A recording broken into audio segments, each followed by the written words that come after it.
Monde numérique. Je ne vous parle pas de tout ce qui est, génération de vidéos qui, pour l'instant, sont quasiment gratuits, mais moi, un des chiffres qui me sidère, c'est générer 5 minutes de vidéo sur Gemini, ça consomme autant d'énergie que charger une Tesla. Donc sur le long terme, on voit bien que ça peut pas durer.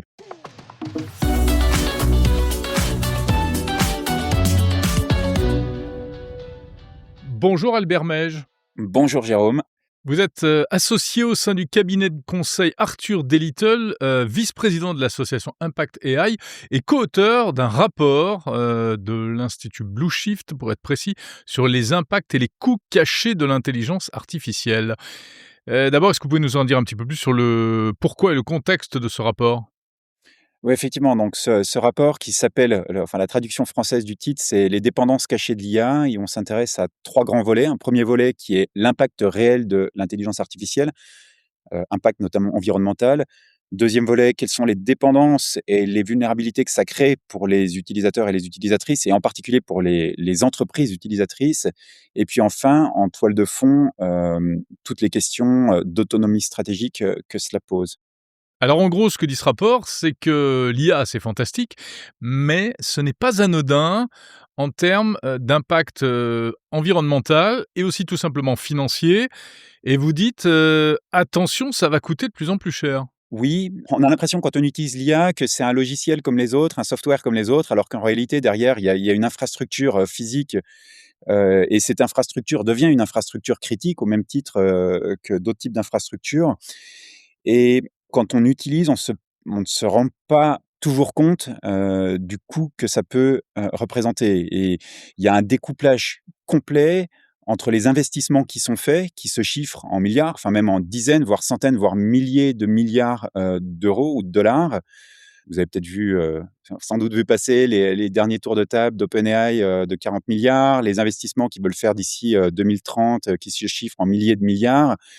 Et donc, quand on regarde ces investissements et qu'on les met en regard de la valeur qui est effectivement créée, du chiffre d'affaires qui est généré, il y a un découplage complet. Si bien qu'aujourd'hui, le modèle économique et en particulier pour les investisseurs, il ne fonctionne pas et ce que ça veut dire et c'est une des conclusions qu'on tire dans le rapport, c'est que, il n'y a pas d'autre solution à ce qu'à un moment donné, les prix augmentent. Donc pour vous, ça va augmenter. Le ChatGPT ou Gemini à 20 $ ou même à 8 €, ça va pas durer. Ça ne peut pas durer sous cette forme-là.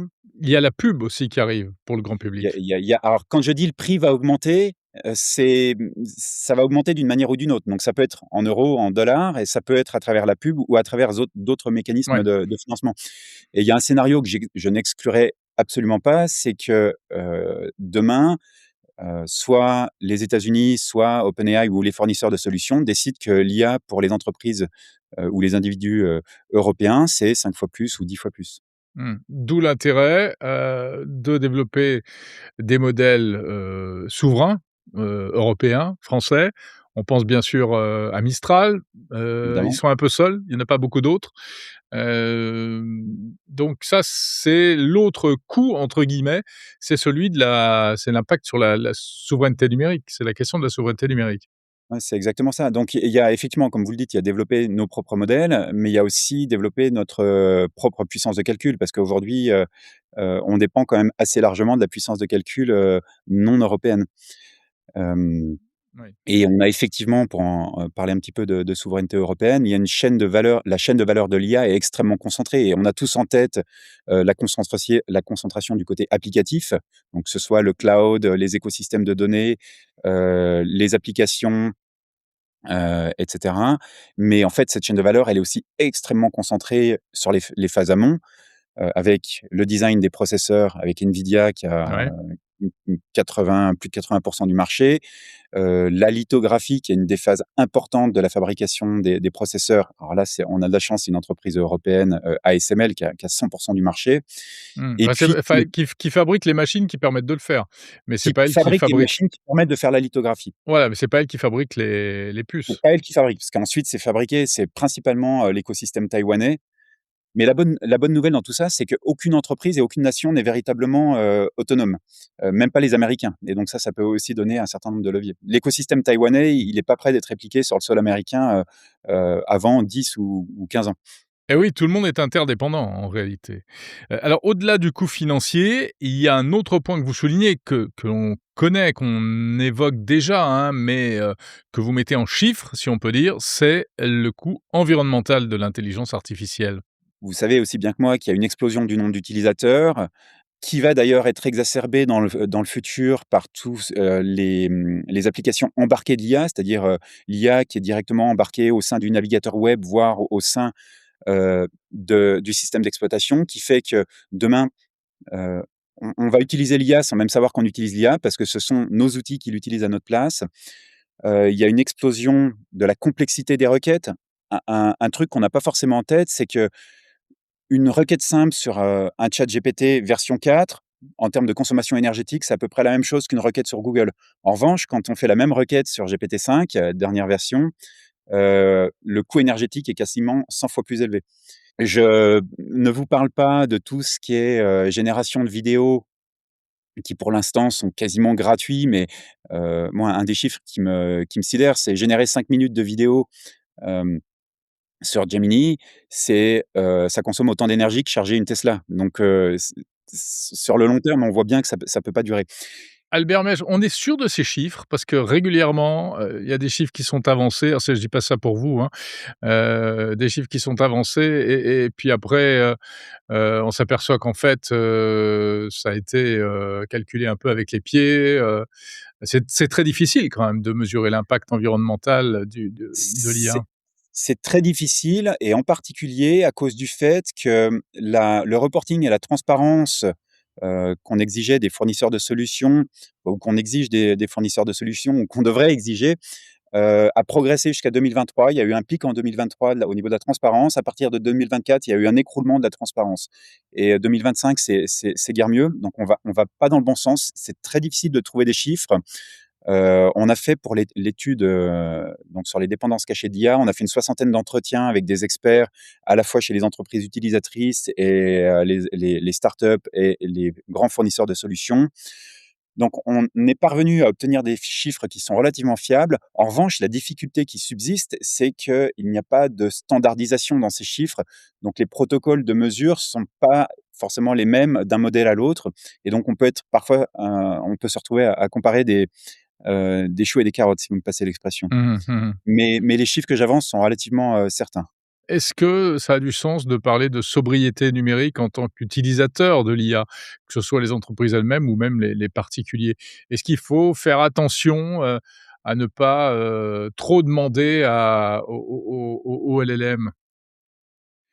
Oui, alors plusieurs niveaux de réponse. Premier niveau de réponse, le LLM n'est pas la réponse à tout. Il y a tout un tas d'applications, où on n'a pas besoin d'IA générative, où on n'a pas besoin de LLM. Ça reste néanmoins de l'intelligence artificielle, mais on est sur des modèles qui sont beaucoup moins gourmands d'un point de vue énergétique, mais précisément conçus pour, une tâche spécifique. Heu, Après, malgré tout, ce qui drive aujourd'hui l'explosion des besoins en puissance de calcul, ce sont, les LLM, que ce soit pour le texte, mais aussi la génération d'images et la génération de vidéos. Je pense qu'il y a des usages qui vont disparaître, enfin disparaître dans le sens où, toutes les vidéos de chats, qui font n'importe quoi et qui servent pas à grand chose, qui sont diffusées Mmh. sur TikTok. Aujourd'hui, elles sont quasi gratuites, mais vu le coût, notamment énergétique, elles resteront pas gratuites. Donc elles risquent de se transformer. Mais il y a des chiffres derrière ça qui sont, enfin, je pense qu'ils sont importants d'avoir en tête, parce qu'il y a eu un peu un discours de greenwashing, autour de ces outils en disant: «Vous inquiétez pas, ce qui coûte cher, c'est l'entraînement de l'IA. En revanche, l'utilisation de ces outils ne coûte pas cher». Mais en fait, ça, c'est vrai quand il s'agit de quelques requêtes. Mais quand on parle de centaines de millions d'utilisateurs et qu'on passe à l'échelle, en fait, on a 95 sur l'ensemble du cycle de vie, d'un LLM, on a 95 de la consommation énergétique qui est sur l'utilisation et non sur l'entraînement. Est-ce qu'on peut pas malgré tout avoir, espoir dans l'amélioration de ces systèmes-là? On sait que toute l'histoire du numérique, c'est, une histoire d'efficience, au Mmh. fur et à mesure, les systèmes deviennent plus performants, moins consommateurs en énergie et en ressources. Oui, évidemment, vous avez complètement raison. Les modèles, vont s'améliorer d'un point de vue énergétique. Après, il y a toujours la question du fameux, effet rebond. Hem, Où même si les modèles s'améliorent, on va toujours utiliser le maximum de la capacité qui est disponible. Moi, j'ai commencé ma carrière, dans le monde académique, je développais des modèles numériques pour comprendre des phénomènes physiques, très compliqués et le point de référence, c'est: il faut que ma simulation, elle ait fini de tourner le lendemain et aujourd'hui, c'est toujours la même référence, sauf qu'on a beaucoup plus de puissance de calcul. On utilise toujours le maximum de ce qu'on a de disponible. C'est le fameux effet rebond. Donc moi, je suis pas très, je suis pas très optimiste, sur le fait, que la tendance de consommation énergétique à laquelle on assiste va aller en s'amenuisant. On est déjà sur des chiffres qui sont très élevés. L'IA seule, c'est 60 térawattheures, par an. Ça risque d'être multiplié par 5 d'ici 2030. Mais il y a aussi l'impact positif de l'IA dans ce domaine, que vous soulignez d'ailleurs, hein? On a beaucoup travaillé avec, mon équipe chez Arthur D. Little sur l'adaptation au changement climatique. On a sorti une très jolie étude avec les Nations unies l'année dernière, sur ce sujet-là et on a regardé quelles étaient les familles de technologies qui permettent d'implémenter les stratégies d'adaptation et en fait, une des 3 familles de technologies clés, ça va être le numérique et l'intelligence artificielle. On ne s'adaptera pas au changement climatique sans IA. Donc je voudrais déjà apporter ce petit bémol. Mmh. Oui, qui est Hem important, effectivement. C'est-à-dire que et c'est un outil pour trouver des solutions, d'optimisation, de substitution et cetera. Voilà, c'est un outil qui a ses 2 faces, hein, comme toujours avec les points Ouais. positifs et les points négatifs. Alors on a parlé du coût financier, du coût environnemental et il reste, la question des données. Les données pour les entreprises, c'est stratégique et là aussi vous dites: «Attention, on peut pas faire n'importe quoi avec l'IA aujourd'hui». Oui, évidemment, c'est une préoccupation, bon, en particulier quand elles sont pas hébergées enfin, pour les entreprises européennes, c'est un problème quand elles sont pas hébergées, en Europe. C'est des choses qu'on aborde un petit peu dans ce rapport, mais, dans une moindre mesure que ce dont je viens de parler. Et c'est des choses qu'on a abordées dans d'autres publications, un peu plus, anciennes. Il y a effectivement un phénomène de verrouillage, je ramène à la chaîne de valeur dont je parlais tout à l'heure qui est extrêmement concentrée, et donc quand les entreprises développent, des applications en s'appuyant sur ces infrastructures, il faut bien sûr penser ces applications pour qu'elles soient portables d'une application à l'autre et contractuellement, dans la mesure du possible, il faut, s'assurer qu'on va pouvoir si on souhaite migrer un jour, d'un fournisseur à un autre, qu'on puisse, migrer les données. Je prends un exemple qui est tout simple, mais pour que, les auditrices et les auditeurs comprennent. Si ça fait 3 ans que vous utilisez, ChatGPT dans un contexte pro notamment, hem, à l'intérieur de l'application, vous avez, vos conversations organisées en projet. L'outil, en sait de plus en plus sur vous, vos habitudes, sur la façon dont on répond, aux questions que vous posez et cetera et si demain, vous souhaitez migrer sur Gemini, bah, ça, c'est mission impossible quand on est un individu parce qu'il y a pas d'outil de migration de ces données. Donc oui, la question des données est évidemment, clé, à la fois, d'un point de vue confidentialité, mais aussi à la fois d'un point de vue, migration de celle-ci. Alors au-delà du constat, Albert Mège, qu'est-ce qu'il conviendrait de faire et est-ce qu'on peut dire que la balle est dans le camp du privé, des pouvoirs publics? Bah, un peu des 2.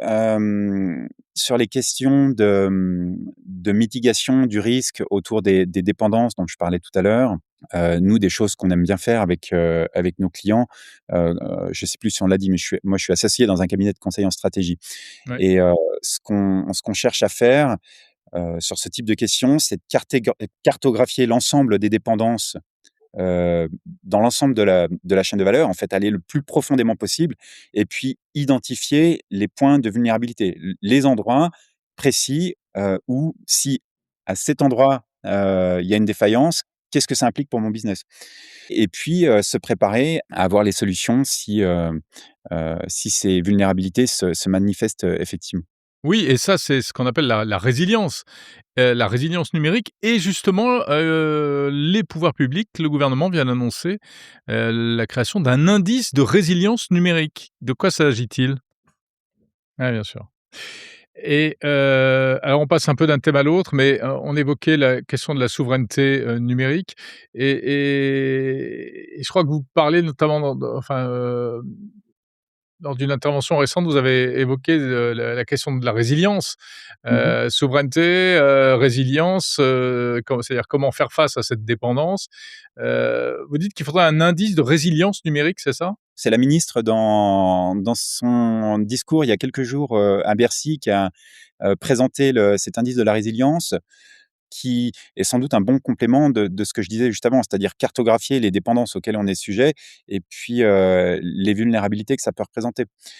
Ensuite, en complément, enfin en synthèse, hein, il y a 3 types de vulnérabilités. Il y a une vulnérabilité qui est stratégique, qui est liée à la structure de la chaîne de valeur et au fait qu'on est verrouillé à certains très gros acteurs. Mmh. Une vulnérabilité qui est environnementale, parce qu'aujourd'hui, on sait que ça consomme beaucoup, qu'il y a un impact important, mais on ne sait pas exactement le quantifier. Et puis une vulnérabilité qui est économique, parce qu'on ne paye pas le vrai coût de l'IA, hein. C'est le découplage entre les investissements et le chiffre d'affaires. Et donc sur chacune de ces vulnérabilités, il est bon, de mettre des actions, en face de ça. Par exemple, sur la vulnérabilité économique, dans plus une entreprise utilise l'IA, plus elle est exposée à cette vulnérabilité et plus il faut prendre en compte le coût réel. Donc ça veut dire soi-même essayer d'estimer quel pourrait être le coût, quelle pourrait être l'augmentation future, des prix pour éviter que ça nous pète à la figure le jour où les prix augmentent, Mmh. effectivement.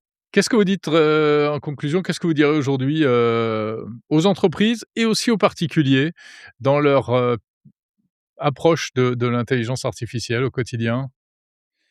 Bah, aux entreprises, on voit bien qu'on est dans un en particulier les grandes entreprises qui sont, exposées à des instabilités géopolitiques. Bien identifier tous ces points de vulnérabilité est absolument essentiel.